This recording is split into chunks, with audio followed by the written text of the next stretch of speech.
The other thing that we're working on right now, in this day and age, of course, the security concerns are much greater than they were when this school was built. So we are developing plans, we have plans developed for a vestibule where the access to the rest of the school is closed and locked so that people can gather in here, but they don't have access to the academic wings. So that's another piece. And in addition to the intermediate school that we will be building, we're going to have a small addition for the middle school. We can talk about that another time, I think, because that... Is that part of the plan? That will be part of the plan, and the numbers rolling through are obviously hitting the middle school soon. So What about the high school? Do we have to do anything with that? I think in 15 to 20 years, we will. We're going to walk down and take a look at all our clusters, take a peek in the classrooms. You can see. I would say we have maximized every available spot we have right now. Yeah. A school that was built for 400 max is now at almost 800. 724, I believe Yeah, we are okay. at today. But that is a moving target number. It changes regularly. Now, what is this area here? So what happens, the kindergarten classrooms are around it, and this is available space. So we come out and do small group work. Volunteers come in and help out in projects, special projects. Okay. So we call this the kindergarten cluster. This is, okay. How many kindergartners do we have? We have 7 kindergarten classes. Yeah. And there are about 125 kindergartens. And Kindergartners. So for instance, in this class, This is a kindergarten. How many kids are in this class? I would have to ask her. Oh, okay. How many students in your class, Gustav? 19. 19. Thank you. Last year it was 24, but with 7 kindergartens, it's 19. Okay. And you'll get to see some fun things that happen. All right. Right in this little space. Hi, kids. Hi. How are you today? Good. Oh, that's great. The hope is with a new school that we would, our plan is for a 3rd through 5th grade elementary school. So that would remove, and I've only brought you through our K cluster, but that would remove the 3rd grade, the 4th grade, the modulars, the occupants of those spaces. So that gives us far more space. And we'll show you on this tour today how we have taken over some spaces in the 1st grade Yeah. to get our additional kindergarten. But if we have more space, don't we need more teachers to fill that space? I we- mean, because if the We classes will are eventually so big need. now, We will eventually need more staff. It will Okay. come with more staff. All right. We are not maxed by any means. We try to do ratios of 18 to 22 in K to 2, Yeah. and 22 to 25 students in grades 3 to 5. And so we're there. 1st grade, which you'll see next, those are the ones that are maxed. That seems to be our big bubble class from, they were in kindergarten last year. So right now we have 7 kindergartens, 6 1st grades, and they have 22. They're right at that higher end where we don't love it to be.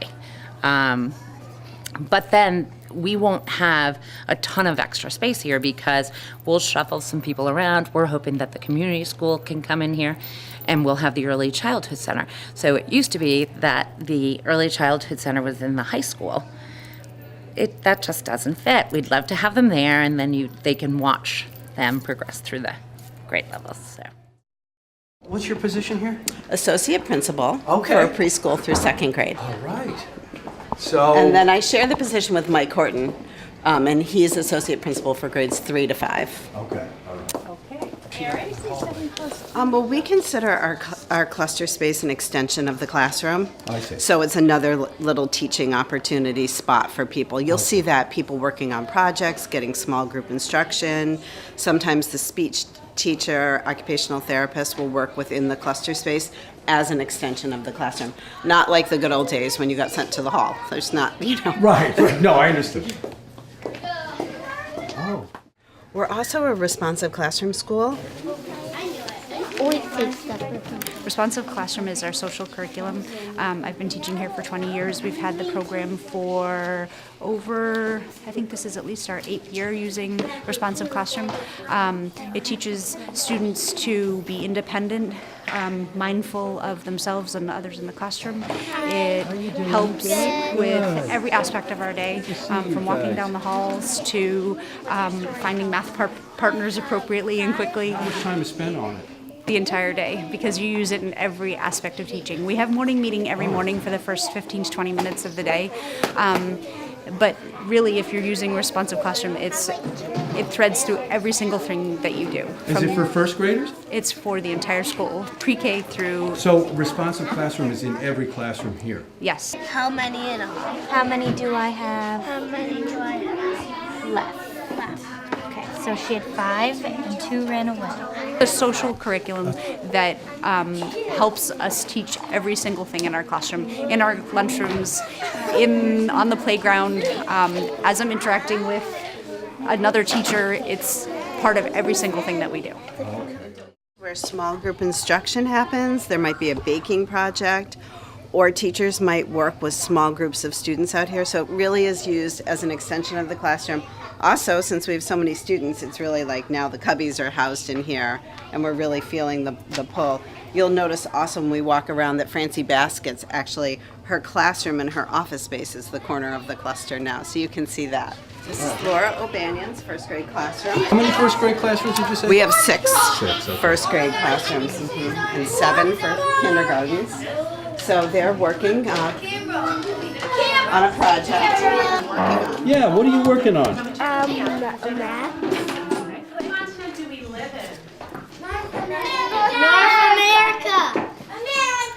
North America. I said that. I said that too. And this is Africa. Is it? Yeah. Really? What's that one then? Austin. Huh? Austin.